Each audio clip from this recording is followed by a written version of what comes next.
kitchen, or how to eat well during the pandemic. Season 1, Episode 2. Tonight is baked eggs with polenta. Wonderful dish, good for a nice winter night of either Sunday, Monday, Tuesday, not so much for a Shabbos night. How did I get into cooking was I came from a bland household where my father had an ulcer and my mother had to make bland food. She used what we call the 5 basic Jewish spices. They are garlic powder, onion powder, paprika, salt, and plenty of it. Then subdivide the category to pepper. We have white pepper or black pepper. I probably use so little of that in my cooking, it's ridiculous, but they are used sometimes in that cooking. I have probably about 80 other spices now. My brother does the same thing, and so does my sister. We're looking for wonderful taste in food. Not that you can't get it with that, but in this dish, you won't find too much of it. It did come out great, very easy to go by, and for everybody, they can eat it because it's a vegetarian style dinner. There's no meat, and you're certainly welcome to put meat in it if you so desire, but for tonight, no meat. And the ingredients for the corn polenta with baked eggs. A few things just to point out. With eggs, just like in baking, I bring them up to room temperature before I use them in cooking or baking. The polenta, which is kind of funny, that's a dish. It's really, it's yellow corn. Don't confuse it with hominy grits, as in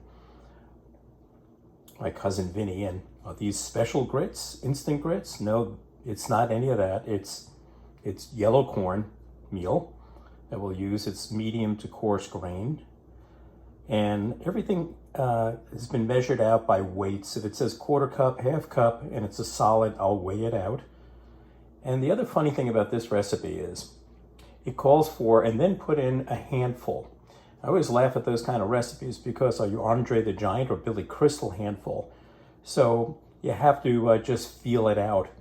My guessing is a handful could be about a half a cup, and that's what you'll see in my chopped up basil. I've had my butter going for about 3 to 4 minutes. If you find the butter is kind of boiling up, you want to turn down your heat, but you can see I have the brown bits in there. I'm getting ready to put the corn. The brown bits kind of give the butter a nice nutty flavor. Here's the corn sizzling. That's perfectly okay. I'm just going to stir this around for a few minutes. Okay, now I'm pouring in the chicken broth. I'll start whisking it around. I want to get my liquid in there first. And then I'll add the polenta. I put my salt right on top of the polenta since it gets mixed in at the same time. And it calls for kosher salt, but I think you can use sea salt if you'd like. I don't see much difference in the outcome. Okay, there goes all the broth, mixing it in. And now to stir around and whisk around. The broth, polenta, and kosher salt, there it goes. Do it nice and slow so it doesn't lump up.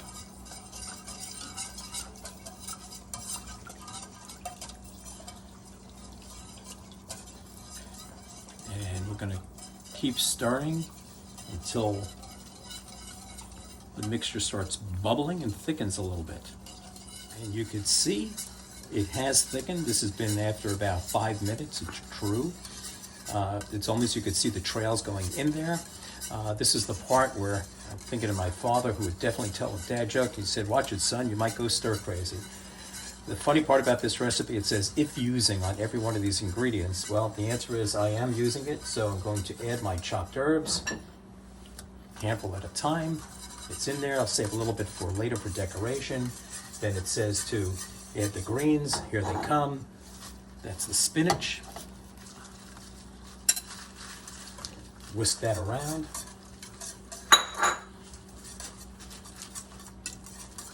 And as I'm whisking that, I'm going to get ready to the scallions and shallots into that. And maybe a little out of order here, but I don't think it matters much. And infusing, I threw in some red pepper and a little bit of jalapeno. I told you guys I like spicy food. And finally putting in some marinated red pepper and stirring that up. And I added feta cheese after everything was mixed up. I prefer feta cheese to the other cheeses they suggested because I think it goes better with spinach and the peppers. Then I'm going to put my lid on it, and it's going to go in the oven for 20 minutes at 350, which I preheated. I have 2 of them. See, 2. I'm going to give it a quick stir.